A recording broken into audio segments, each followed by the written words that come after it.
Hello, everybody. Welcome to another Sunday webinar here with the Everyday Growth Advisors.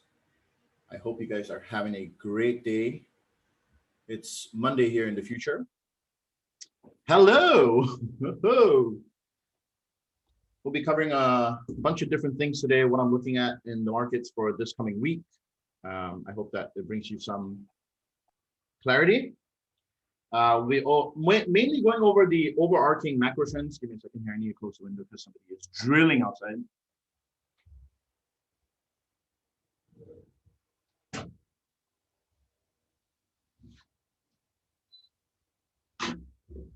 Okay, perfect. How's everyone doing? Doing good. T, how you doing? What's up, Jay? Good. What's up, guys? Pretty good. How are you doing? Pretty good. Yeah, we're gonna go through a bunch of things today. Sunday webinar as always.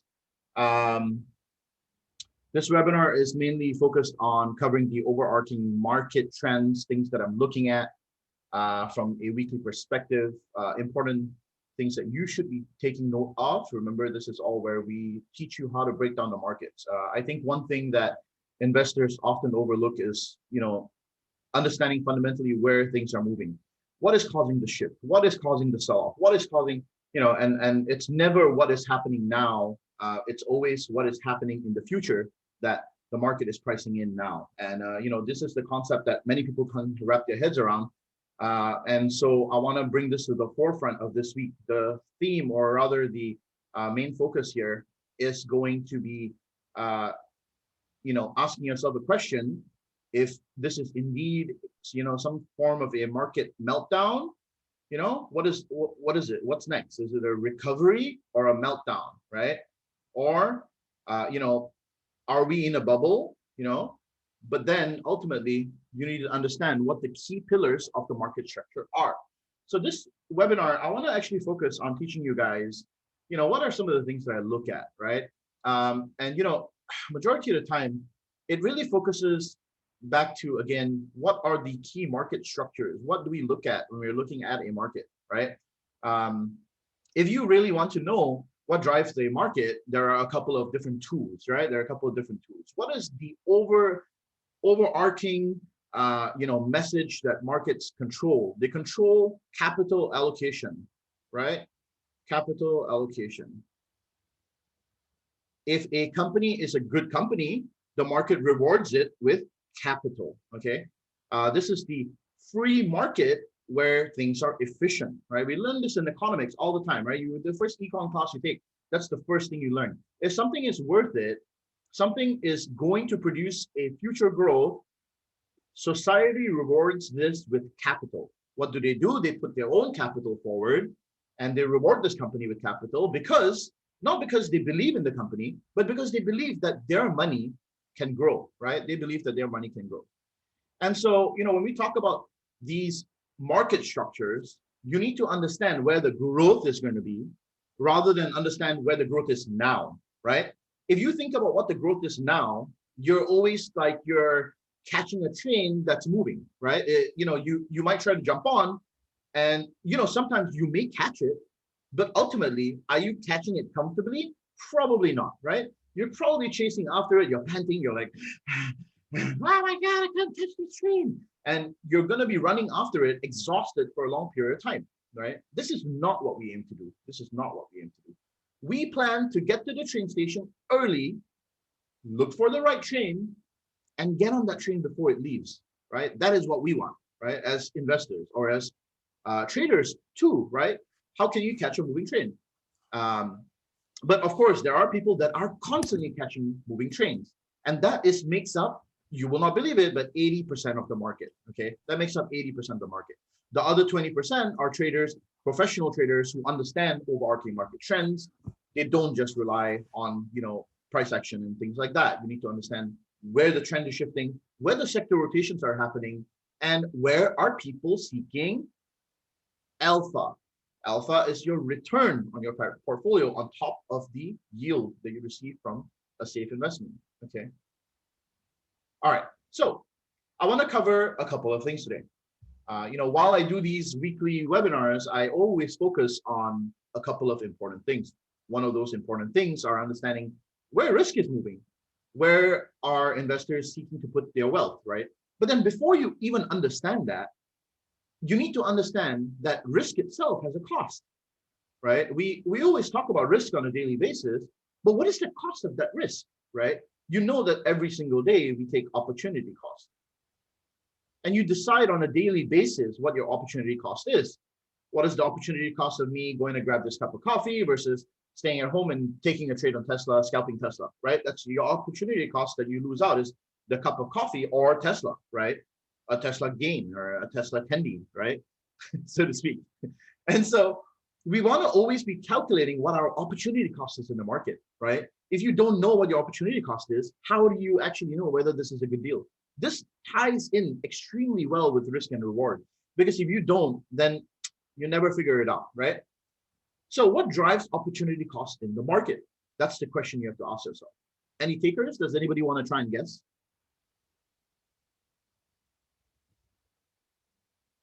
No? Okay, well, I'll try to summarize in a way that everybody can understand. First of all, capital allocation is done through the supply of capital. And what is capital in today's terms? We talk about the dollar, right? The overall bigger picture is always about the dollar, right? Why? Because 60% of the world's currency is the dollar. This is what drives majority of economies around the world, right? And the basis of what the dollar costs is what we seek as an investment, right? If the cost of the dollar is high, we don't want, investments that are dollar denominated, right? If the dollar is cheap, then yes, give me more, right? Because your dollar can stretch a longer way, right? If some investment costs lesser and you can buy it with cheaper dollars, I'm talking about foreign investments, I'm not talking about US dollar linked investments, right? Then you would use your dollar to stretch your dollar further, right?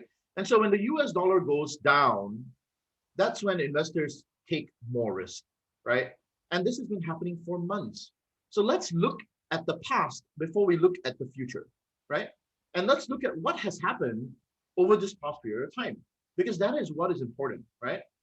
So let me show you a chart that I found from BlackRock here to kind of personify what I'm talking about, okay? And when we talk about, the dollar, or we talk about, any kind of an asset, the first thing we should talk about is the risk-free assets, right? Risk-free. Let's not even talk about the risky assets yet. Let's talk about the risk-free assets. These are US treasuries, right? And the US 10-year treasury is considered to be the most stable investment, around, right? And, this is what all financial models are benchmarked against. We use all of these things, right? And so you need to understand inflation from the background in order to understand financial markets, because these are important concepts, okay? And so this builds up the pillar of the market and what I'm about to get through here, okay? There are multiple steps that you go through to validate where things are going, and you got to build it up slowly, Remember, EGA's way is always peel the onion. We start with a small concept. I'm going to introduce it to you. The first thing we want to talk about here is inflation. How has inflation acted in the past, and how is it moving forward into the future? Where are we right now? Where have we been, and where are we going, right? If you don't know the three things, or rather, if you don't know the past and now, how do you know where the future is, right? Then the second thing I'm going to get to in a second there will be the second, and there will be three things altogether, right? Inflation will be one of your cost objectives, like what is your cost of doing business, right? And then the second thing would be personal spending, right? So now that you know how much it costs you, how much do you actually have to spend? That's number two, right? And then the number three, the result. What is the result of the inflation plus the personal spending? The result is something called GDP, right? The gross domestic product. So the amount it costs you to do something, and you deduct that from your personal spending, gives you the GDP of the economy. All right? Does everybody follow me so far? Just type a quick yes if you are listening to me and you're following along so far. And of course, any feedback is always welcome. So we look at this in this case over here. Perfect. Thank you very much. Excellent. Always good to hear from you guys.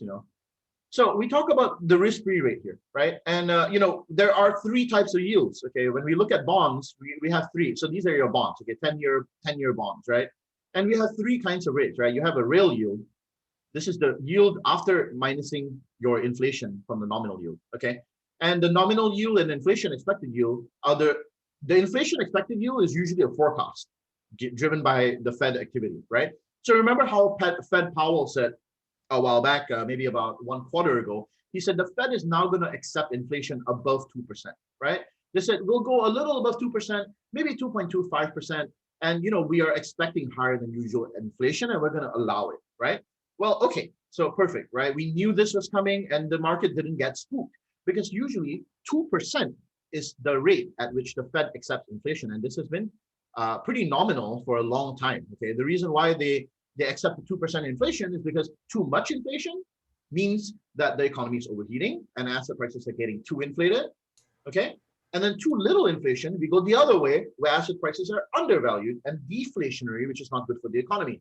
When things are deflationary, it encourages people to cut back. When things are too inflationary, it encourages bubbles. So the Fed employs a 2% guideline, and this has been the case for many, many years. And this past cycle with Jerome Powell as the Fed chairman, he said, we are expecting a higher inflation because of the money that we've been pumping in, right?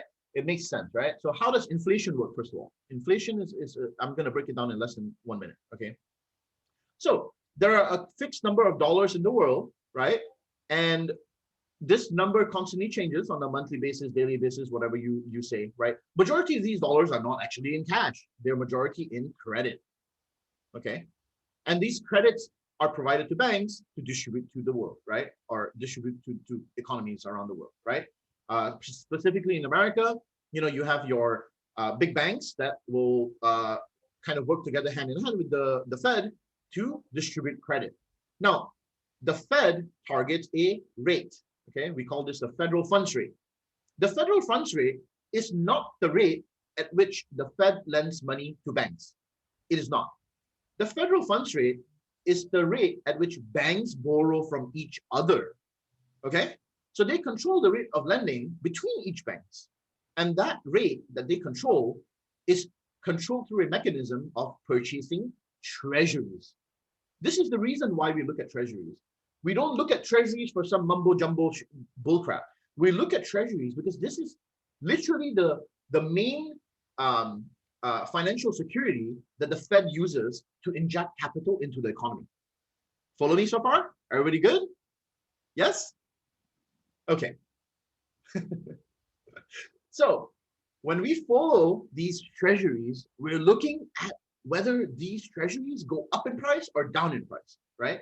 And if the rate of borrowing these treasuries become high, then what does it do? It discourages banks from borrowing money from the Fed. And if the rate goes down, then the banks are like, yeah, give me more, give me more, give me more, right? Because they know that the appetite is there. And therefore, this market mechanism allows capital to flow from the central bank to the economy, all right? This is your pillar of the market for capital injection. Now, once the money goes to the bank charges a nominal rate above that, and then they resell you this package through other financial securities, your mortgages, your loans, any other thing that you borrow from the bank. This is all financial products that are packaged, and they include the cost of the rate that the Fed charges them. So they pass that rate on to you with a little margin. That's how banks make money. All right. Is this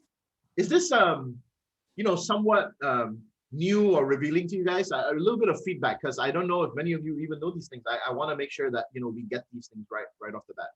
A little bit of feedback here. How's everyone thinking? Like, is this something that you're hearing for the first time, or do you know roughly that this is how things work?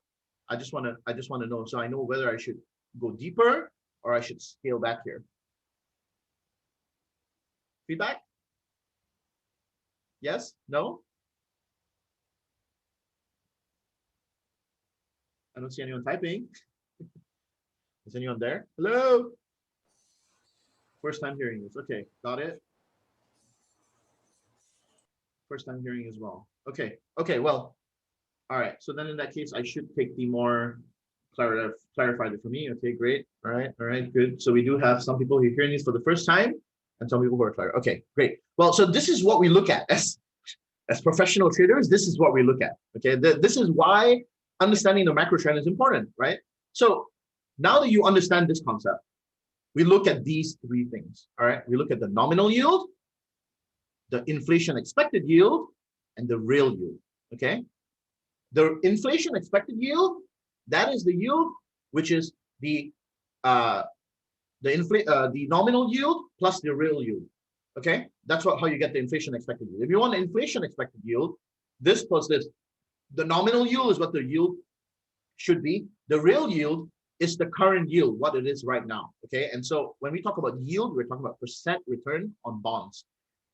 Bonds and returns have an inverse relationship, which means to say that if you buy more bonds, the percentage yield goes down. It makes sense, right? If you are holding more bonds, or if everybody has an appetite for bonds, then what happens? The price of bonds will obviously go up, right? If the price of bonds go up, okay, if the price of bonds go up, then the return on bonds go down, because now the government doesn't need to pay so much, or sorry, the treasury doesn't need to pay so much to actually issue these bonds, right? And so we can see now, one of the key shifts that I'm looking at is that the inflation expected yield is slowly creeping above 2%. Okay? Remember what I said about the federal funds rate? They were expecting inflation to be about more than 2%. So we are approaching that level. All right? We are approaching that level. This is the reason why I track bond yields every single week. And it is exactly this reason why it's important to know this information, because now you can track where liquidity will shift, right? If bond yields start, if inflation starts to get to that point, what do you think is going to happen next? Based on what I've just said, right? The Fed had targeted 2 to 2.25, and we're approaching 2 already. So what is the Fed going to say? What is the Fed going to say next quarter? Or what is the Fed going to start to say now? Anybody wanna say it out loud? Want to give it a crack? No? Remember, we're approaching that inflation target. So what are we going to start to do now? We're going to start to taper. Okay? Obviously, it's not going to happen right away. The Fed is not going to spook the markets. But what is going to happen is that the Fed is going to taper the interest rate, right? Because now we're running into big inflation. Okay? We're running into the numbers that the Fed said they were forecasting. And so once we reach that limit, that's when the Fed needs to press the brakes on lending money out at a cheap rate, right? Because otherwise what happens? We're going to hyperinflation, where asset prices go out of control completely, okay? And right now you can see that the market recently has started to price this in. Does everybody understand what I'm saying? Quick yes if you do. Okay, perfect. So right now is the time when you need to start thinking about how you're going to pivot your investments into a way that will benefit you in the coming months. Okay, I'm not saying that, oh, go and short the market. Oh, we're going to go to hell. Oh, this is going to be a 50% drop in the stock market. Calm down. All I'm saying is keep this in the back of your mind, okay, because these are important things, right? When you're approaching these key pivot points, and this just happened this past week, right? You need to be aware of it. And if you're not aware of it, then all you're going to think about when the market sells off is this. You're going to look at SPY. Well, this is, once again, 80% of investors is something like this, right? It's they'll look at they'll say, oh, you know what? I'm not going to lose money because, I'm going to do a top-down approach with my technical analysis, right? I'm going to do a top-down approach, right? I'm going to do an approach where, we're still at support level here, right? And then the market drops again. And then, oh, we're still going to find support here. And the market drops again. Oh, we're still going to find support here. Support here. Yes, these are support levels. But what is driving the market to fall? That's what you need to understand. How far can it go? You can calculate these things. Okay. So the market is starting to price in higher price of borrowing. Okay. Coming up. So on this next wave up, what are we going to do with our SPY calls? What are we going to do with our SPY calls? Does anybody want to, give a little bit of a inkling? So this is where we have been this past, 2 weeks, yeah? We've been covering just, everything that has been happening, right? And remember that this is a very important concept. I want to also bring to your attention one other thing that we got right that was very, very important. It was the fact that GDP numbers were much, much, worse than we expected, right? I'm not sure if you guys have a look at it, but we'll go through it in a second here. Okay. So we are having that. We had a big wave down, a big wave up, a big wave down, a small wave up, a big wave down, and now we'll probably have another wave up to the 3738, right? And maybe even 3760, right? So if we get this rebound even up here, we should exit our calls and take our profits, and then reposition ourselves for a possible sideways movement for a extended period of time, right? What my guess is going to be is that we will move sideways for a while until the market can figure out what it wants to do. But volatility will be here to stay. Volatility will be here to stay. Okay. And so, this is the reason why I say anytime the VIX goes to $23, it's always like a situation where you should probably pick up some VIX and hold it, Okay, now looking at the treasury yield, right? Look at what happened. So the yield has been increasing and then dropping, and then just on the 29th, right before market close on Friday, we had a spike in the treasury yields again, right? We went 4 basis points up from the previous day, okay? Which means to say that if the yield is going down, what's happening? The price of bonds is going up. That's good for our TLT calls that we're holding. And I've been talking about TLT for a while because bonds have been heavily sold off and investor risk has been pushing into equity assets. Now, remember one thing. In no way am I saying that that investors are going to leave equities so quickly, okay? Remember that ultimately, what the investor looks for is yield.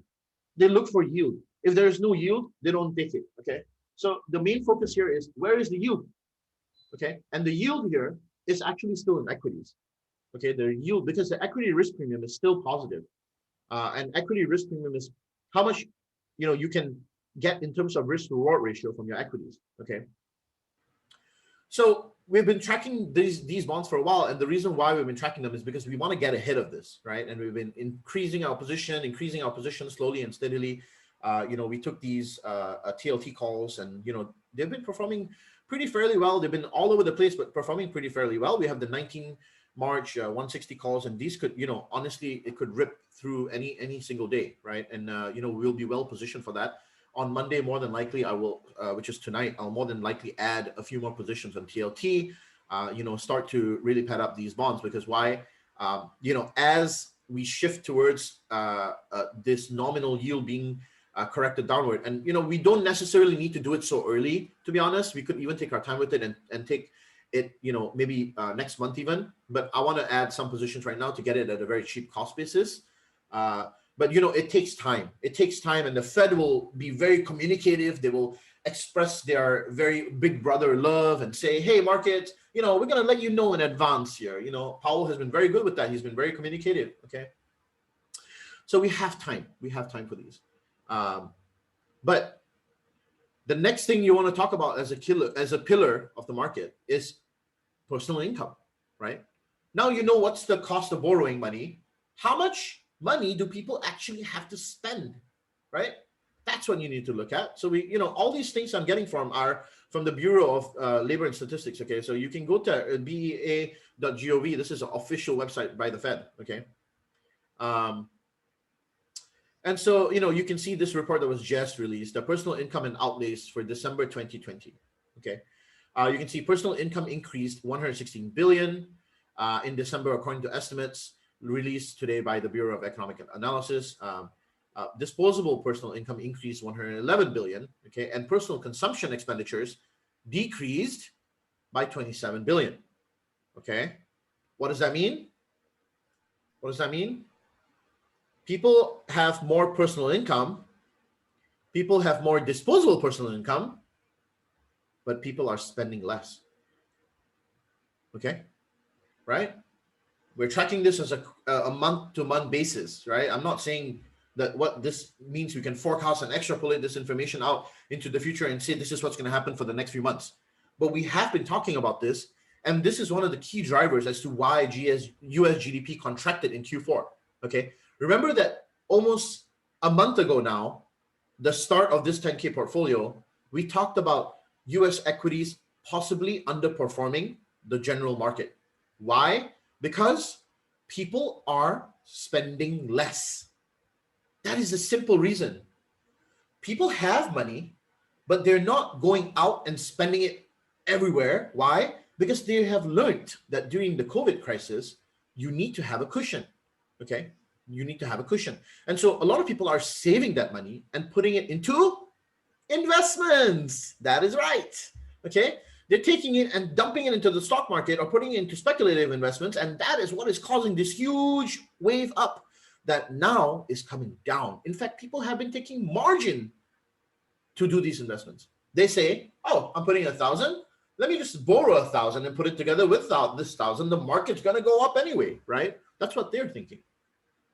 And they're not wrong. They're not wrong. Equities are a good place to put your money right now. Where else are you going to put it? Are you going to put it in bonds where your real yield is so low? No, you wouldn't, right? You say, screw that. I'm not putting it in bonds. You say, let me look for the best investment that will give me a good return, right? That's the reason why all of this is the perfect storm for what just happened this past week. High personal disposable income, high personal income itself, but then people not spending on the economy, rather investing that money in the stock market. This is what we call inflation. And the inflation, in my opinion, is getting slightly out of hand. Not crazy yet, but it's because inflation is driven by speculation. And the markets are a speculative place. It's just a matter of how speculative are you going to get before this thing pops, right? Okay. So, consumer spending, personal consumption expenses are down. What does that mean? Well, if people are not spending money, then businesses are not receiving money. If businesses are not receiving money, then they're going to report poor earnings for that quarter, right? Therefore, you can definitely tell that based on our forecast in the start of January, that majority of the S&P 500 companies, except for the mega large caps, the ones that are the leaders who have competitive moats that are completely ridiculous, right? If you're talking about Apple, Microsoft, Amazon, Google, Facebook, these are companies that will for sure perform, right? They have a competitive advantage that nobody can compete with, right? If you are a monopoly and you own that freaking category, people have no choice but to come to you, okay? So I'm not talking about big tech here. I'm talking about the smaller businesses within the S&P 500. I'm talking about the Russell 2000. I'm talking about smaller businesses that have already been struggling. Well, they're going to receive less money now. And remember that the S&P 500, even though it's made out of mainly large tech or big tech companies, disruptive companies, it's also made out of smaller companies, right? It's the top 500 equities in the United States of America. Well, roughly like 505, 506, that's the actual number, right? But at the end of the day, if all of those companies, if the big tech reports blow our earnings and then all of these other companies are like, no, we're dying, nobody's giving us money, what do you think the market's going to start to price in once these earnings come out? They're going to price in definitely some form of a recessionary tail, right? Okay. Now you fuel this in together with a delayed vaccine rollout. You fuel this in with possible regulation from a democratic government. You fuel this in with inflation. You fuel this in with the speculative gambling kind of a stock market right now. What do you think all of these point to? they point to a possible corrective wave in the market, right? And the corrective wave could last for a while, right? Not only that, even if we don't get a corrective wave, we are more than likely to face volatility for an extended period of time. February, in my opinion, is going to be a very volatile month. And so this is a good segue for me to tell you that my forecast for this month is volatility will remain high. People will bet on the market recovering and people will bet on the market falling. It's going to happen this month, okay? And it's good that it happens because I think that the market's going to go sideways. It's going to go sideways for a while, okay? All right, so now we know how much the market is charging for business. We know how much people are willing to spend. So what were the results in Q4, right? What were the results? So let's look at the GDP, right? What does GDP mean? GDP is your gross domestic products, right? What does that mean? That's all. GDP is a long equation actually in economics, right? You know, it's that X plus G plus I, minus net imports, Yep, that thing. Okay, yeah, I don't know. I don't even memorize the equation, but in my opinion, there's no need to, right? All you got to remember is that this is the total number of goods and services produced within the country, and then we net the imports out of it, right? Because if we are buying things from other nations, we need to net that out of GDP because we're selling them things as well. And we do that through an equation where we calculate it as a net. So the amount of things we sell to other nations and the amount of things that we buy from other nations, we net those two out, and then we put that as a part of GDP. If the number is negative, it minuses GDP. If the number is positive, it goes positive to GDP, right? If we sell more than we buy, then that's good for our economy. If we buy more than we sell, which is what the US is doing right now, then that's bad for the economy, right? Or not bad for the economy, but it's money flowing out of your economy rather than coming in, right? And so we've been seeing that happen for a while with the United States of America. It's actually very, very interesting because, Trump's policies were surrounded around protectionism, and his main focus was make America great again. Let's make sure that net imports are going to be positive. But in the end, net imports were negative for a while, okay? And so numbers don't lie. You have to look at that, okay? So this is your track record of how GDP has been for the past quarters, okay? All the way from 2017, 18, 19, 20, okay? This is your percentage growth in GDP, percentage, all right? And so Q2 and Q2 obviously saw a huge drop, right, in 2020. What was Q2? Your coronavirus crisis, right? And in Q3, what happened? A crazy amount of people ended up spending on goods and services. Why? Because there was a lot of money being pumped into the system, right? And people were like, yeah, the Fed's going to give us more money and money is cheap. And so let's, they started to raise economic activity, which is good. That was a good thing that happened. If the Fed didn't do that at that point of time, the economy would have faltered even further, right? The Fed needs to be the last resort of lending, and it has to happen that way. And now this quarter, again, GDP is back at 4%, which is underperforming for a Q4 that is supposed to be actually pretty good, right? So these numbers usually have a lag. I'm not saying that 4% growth in GDP is an extremely bad thing. No, it's not. It's actually pretty nominal. But remember, at the end of the day, during a time like this where companies are, if inflation is already so high, we're talking about people borrowing money at cheap prices. We're talking about an economy that's overstimulated by Fed funds, right?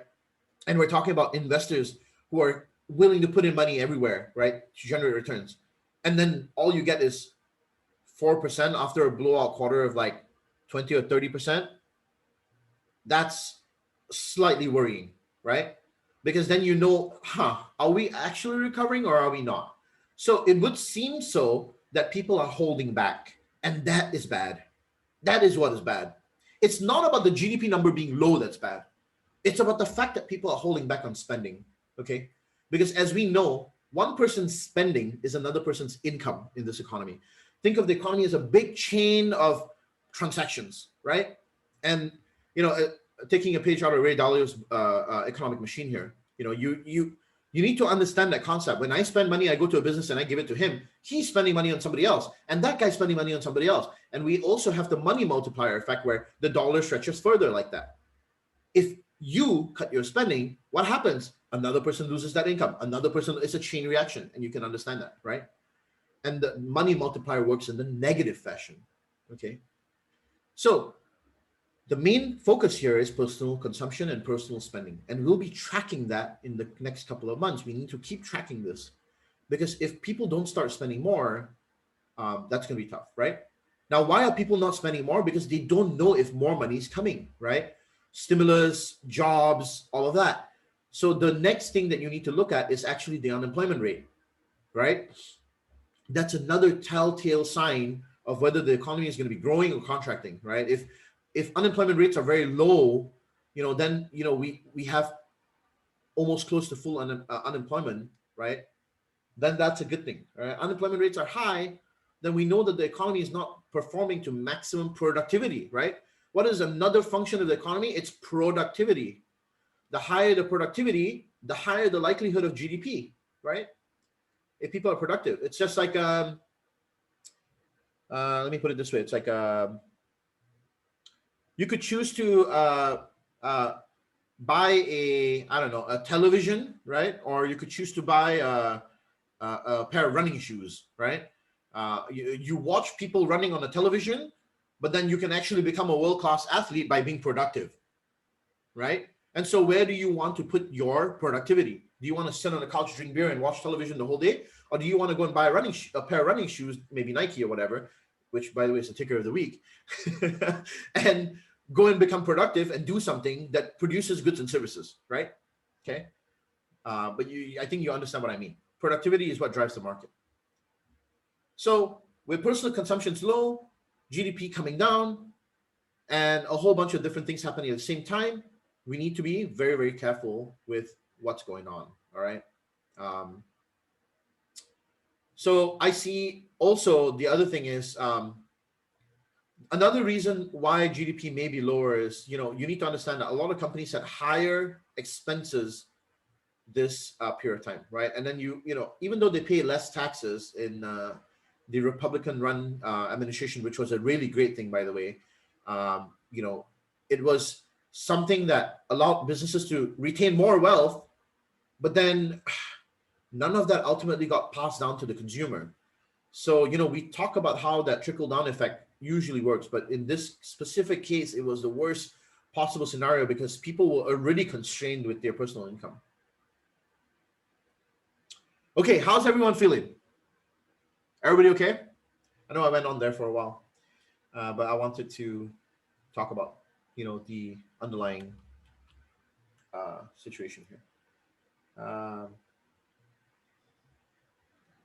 Hello, how are you guys doing? So weekly projection here. I would really like, so now that we know the overall market, extension or whatnot, right? What we will do is we're going to look at the technicals now, right? We'll look at the technicals now, okay? So now is when we look at the technicals. Now you can fit your everything that you know into the charts, right? You just imagine if you didn't know all of this or what I just said, and then you go look at this right now, right? And you're like, oh wow, we broke below the 200 EMA. I wonder why this is happening. And then you're like, oh no, you know what? No, I'm gonna just look at the 4 hour. Okay, now it makes sense. Yeah, this is just a corrective wave, right? Yeah, this makes sense. This is a corrective wave, and we'll probably bounce here, right? Because it's a 150, the 200 has been the last line of defense, so the 200 could be the last line of defense here. Yeah, you know what? I think we'll be okay. If you did it that way, then what would you do? You would probably be trading this market into oblivion, right? And what does that say about your long-term portfolio, right? How are you going to manage that, right? If you're an options trader and you make thousands of percents in a month, what are you going to do with your earnings? Are you going to just take it and roll it over? Well, then you know what? You're just completely gambling. Just just forget about it. You know what I mean? But like if you actually are a professional investor, a professional trader, you would understand, okay, let's take that money aside, put it into a safe investment, let that ride for a bit, right? So the market will probably come down some more, right? Oh, okay, we'll see. This is the next support here. This is the next support here, the 200 EMA, right? We don't look at too much mumbo jumbo stuff, right? Just looking at basic stuff, right? So today, when the market opens, I'm really happy that, we took some puts on the bottom. I think it was somewhere here. We actually gapped down, and we'll see if we can get a nice strong rally before market opens here. It certainly looks like we had a very nice bounce here. And here, let me show you guys on the 15-minute. Right, it wasn't exactly like a super crazy bounce, but we had a kind of a bounce, right? So now you need to have a war chest, right? And so what is the war chest about? The war chest is going to be, how do you play the situation if the market doesn't bounce to the level that we want? Okay. Well, what we're going to do is on this next wave up is we're going to open up puts anyway. We will hedge our calls with some puts, right?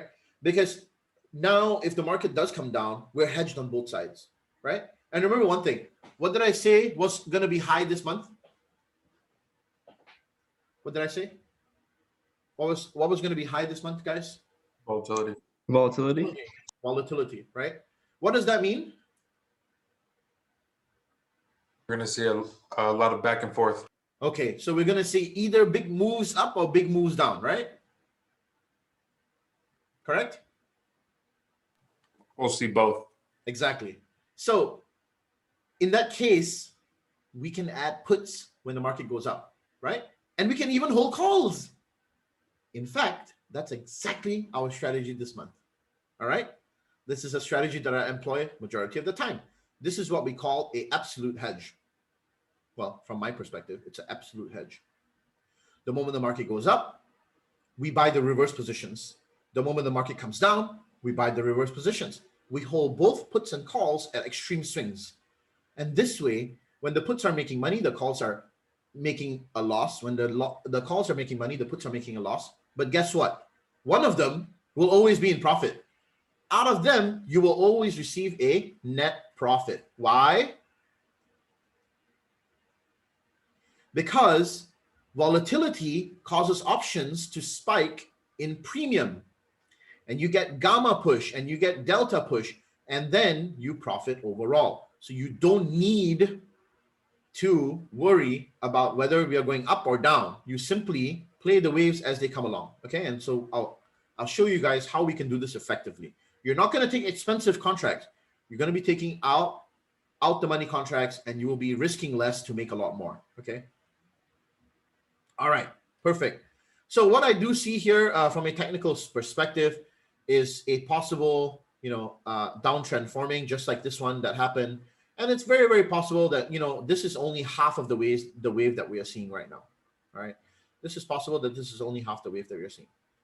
So, we've already played this wave down perfectly. We're going to play a little bit of a recovery wave and see if we can get, one of these up, and then, take a refuge at the 200 EMA, take some puts, right? And then also we'll buy some out the money calls for a far expiry, like almost like a leap. Okay. So that if the market gets exuberant, what happens? What happens when the VIX goes up? I've spoken about this before. You need to understand what the VIX is tracking, right? When the VIX goes up, it's actually tracking the change, the percentage change in out the money contracts. Okay. So what we'll do is we will bet on the further out strikes rather than take at the money, close to the money, because this is where you'll get a crush if the market moves sideways. If you take the out the money contracts and then you get crushed, it ain't nothing but a crush. It's a cheap crush, right? But that's how we're going to play this. All right. So you must, first of all, understand how many different things that we understand prior to even coming to this situation. Now we need to put it into play. All right. We need to put it into play. So this is like your monthly webinar updating you on, how we can play these different things. Okay.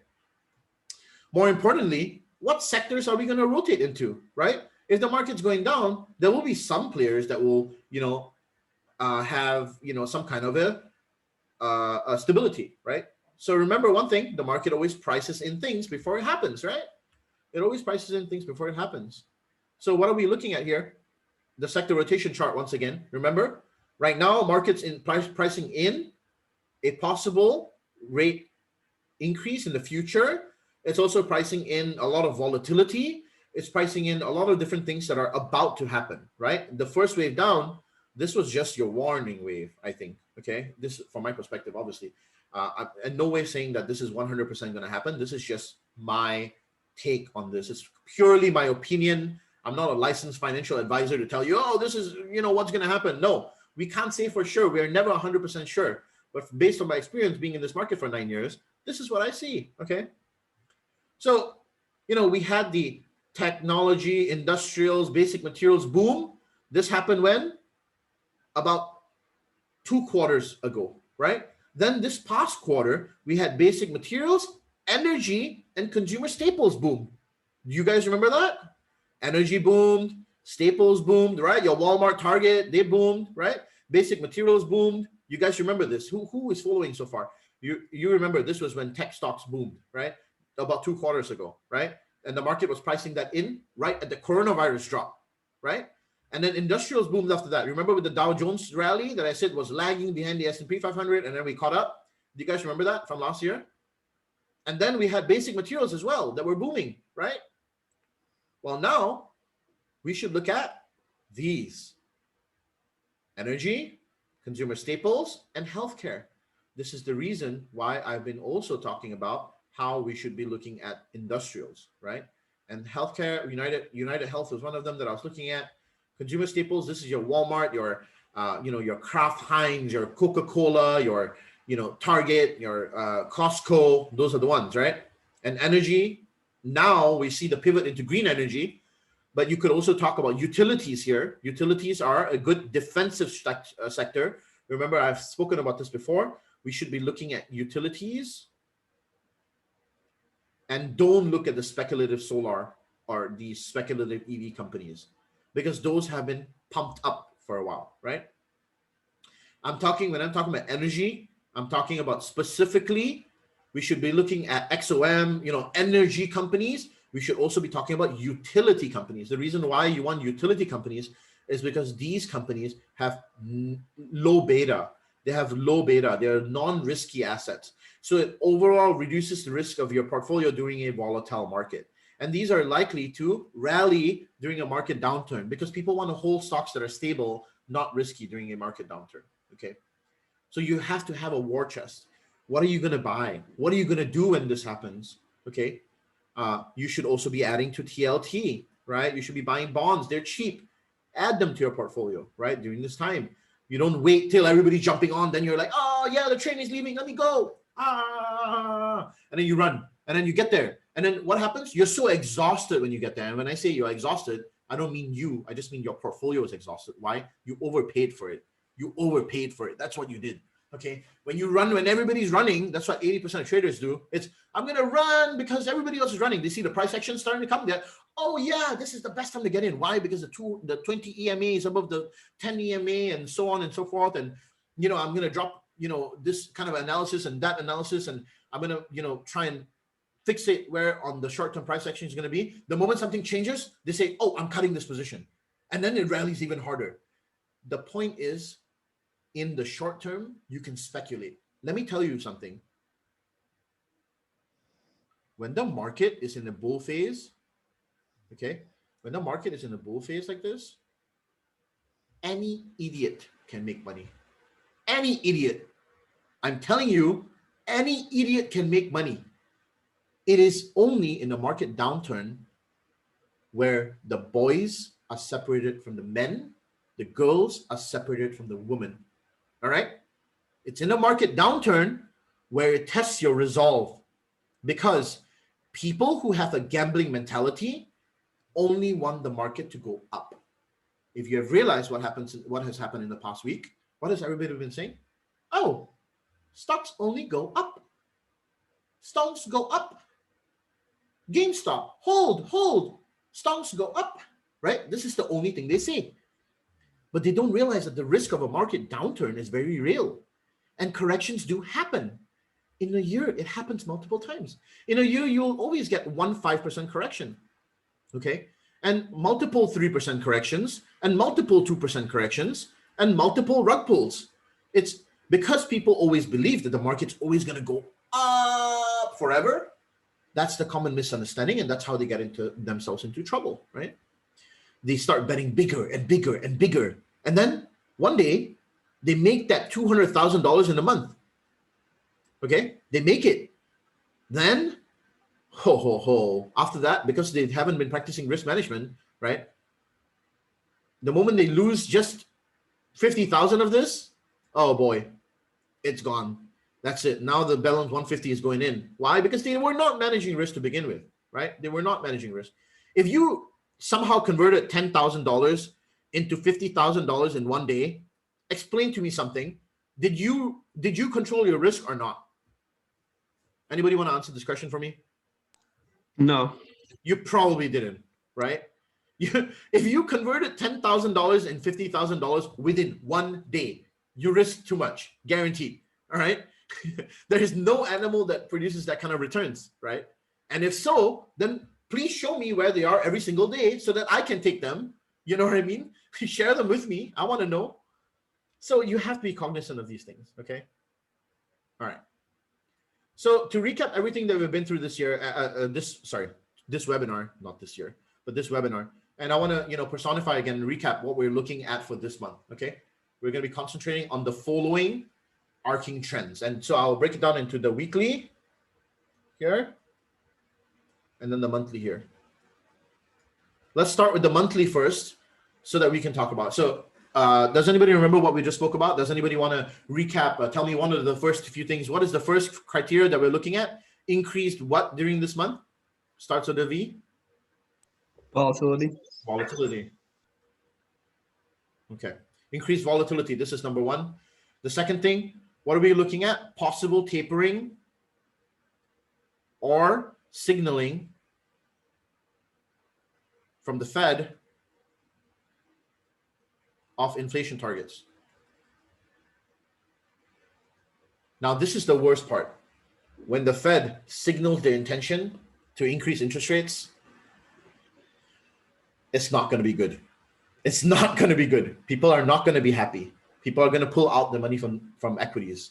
And that's going to cause a pretty big extended corrective wave. All right. But that will give us even more chances to purchase stock at cheaper prices. All right. That is what we want. So volatility, possible tapering of the federal funds rate. That's a signal that might be released, okay, from the federal funds. And then sector rotations, right?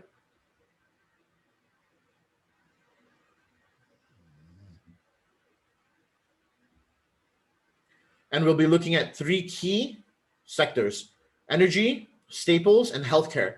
So in energy, what are the few ticker symbols that you could look for? Look for maybe NEE. This is a good one, green energy, right? Look for a couple of other utility companies like there is also Edison, and then there is also I'll do a more breakdown in our Discord channel so that you guys have more choices and stuff like that. We'll also go through technicals and stuff like that. NEE is one that I really like. This is a green tech energy company that is pivoting their portfolio, but they also have exposure in old tech, which is their coal and nuclear and blah, blah, blah. Okay, but they're kind of pivoting away from that. And then consumer staples, what are companies like that? Walmart, right? Target, Costco, right? These are three primarily. Your Coca-Cola, which I've been saying is very undervalued and has to go through a corrective wave upward, right? Your Kraft Heinz company, but that company is not really an excellent investment right now because of the way that it has been performing. And then your healthcare, talk about United Health, right? Talk about companies that will be distributing vaccines, right? I've been looking at Takeda. That's another good one, but it's a foreign investment. Those are the things you're going to look at, okay? Walgreens, sure. CVS, right? Walgreens Boot Alliance. Okay, cool. These are all your ticker symbols that you need to take note of. Okay, write those down, guys. I will put it on the Discord again, but remember, write these down because, in case I don't cover all of them, you should know what are the ones that you should be looking for, okay? Now, the other thing that you want to take note of in this month, which I haven't mentioned yet, is emerging markets.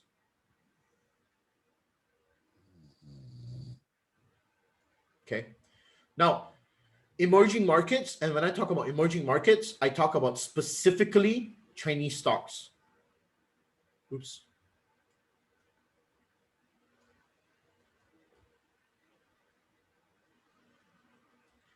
if and when the federal funds rate gets increased, or the Fed signals that, in fact, even right now where equity risk premiums are positive in the US stock market, I see a lot of investments that have gone into Chinese stocks this past 1 month.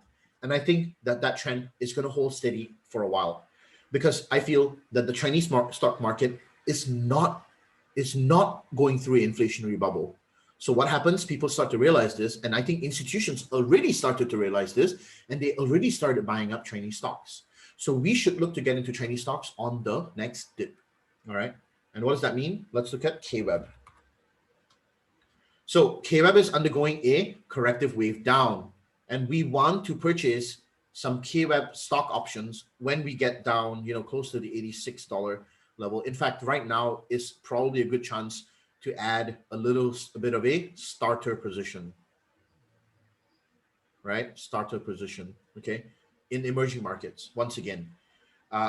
Risk is still going to be on until people realize that inflation is going to eat up into the investments. And then once people realize that we're going to get a deflation, then they start to pull out. So don't think about the stock market crashing. It's not going to happen anytime soon. What I do see is that, it's a good time to start purchasing emerging markets again. Okay. And we've been waiting for a wave down. So this is the wave we're getting. It's a good time to start purchasing these stocks again. Okay. Now, it obviously depends on what individual stocks you like. There are a couple from emerging markets that I just simply think have really good opportunities to pass off, and you should be looking at them, right? Baba is one of them, a very undervalued stock that is coming down to the 200 EMA that we can add right now. Okay, this is a good position to take it at, right? Also, JD, a great one that's come down below the 200 EMA, which we should start taking now, right? There's also Baidu, right? Coming down into our demand zone, nicely bouncing off it, and we can possibly take a starter position here to start off to play the next wave up, right? So these are all things you should be looking for, okay? And then what else? You also have, so you have Baba, Baidu, JD, Tencent, yes, Tencent. The only thing with this one is you can't purchase stock options. You have to purchase stock with this one, right? So from my 10K portfolio, if this next month we see a possible thing. Thanks, thank you. If we see a possible kind of a shift into the trend, we'll see Tencent moving into a space where we have another wave up, right? PDD is another one. Yes, sure. Huh, apple juice. My mom gave me some apple juice. How nice of her.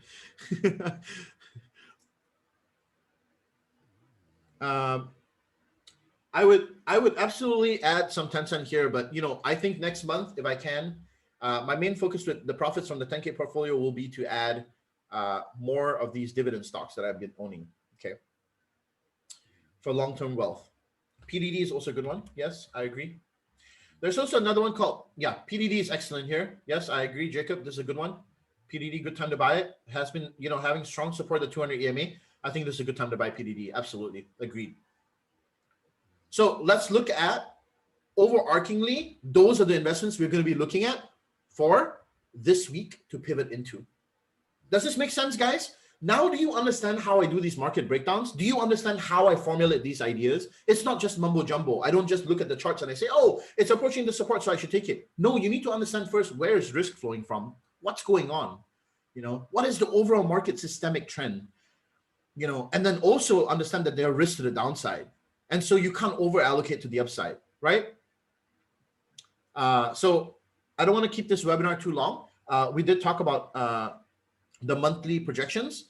The weekly ones are exactly what I just spoke about as well. Okay. So on the weekly basis, we'll be looking at all the stocks that I just spoke about. All right. And we'll be looking to rotate into those. We'll be cutting positions in anything that is probably not going to recover that quickly. All right. And it's okay to take that short-term loss. And when we'll be holding hedges against the market. Okay. That's going to be the plan, the POA for this week. Awesome. Some feedback here. Any comments, concerns, give it to me right now. This webinar is going to be posted on YouTube so that you guys can have a look at it. Okay. It's almost an hour, so I'm going to cut it here, the recording. And I'll answer any questions right now after I end this recording right here. So I'm going to stop the recording. Thank you for tuning in. Come back next week, Sunday. We'll do another webinar like this, and we hope to see you here. All right. So thanks for tuning in.